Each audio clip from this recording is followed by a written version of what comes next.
నమస్కారం, సిటీ న్యూస్కి స్వాగతం. ఈరోజు ముఖ్యాంశాలు. ప్రమాద మృతుడి కుటుంబానికి అండగా ఉంటా అన్న ఎమ్మెల్యే బొమ్మిడి నాయకర్.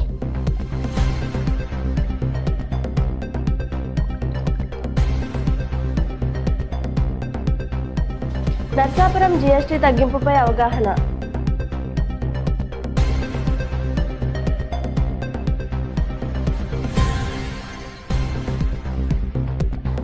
అక్రమ బాణాసంచా నిల్వ చేస్తే చర్యలు.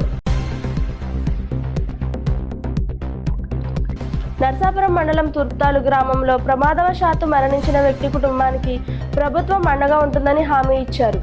అక్రమంగా బాణాసంచా నిల్వ చేస్తే చట్టరీత్యా చర్యలు తప్పవని నర్సాపురం సిఐబి యాదగిరి హెచ్చరించారు. చిట్టవరం, నవరస్పురం గ్రామాల్లోని బాణాసంచా షాపులను ఆయన ఆకస్మికంగా తనిఖీ చేసి స్టాక్ వివరాలు, బిల్లులు, గోడౌన్లు పరిశీలించారు.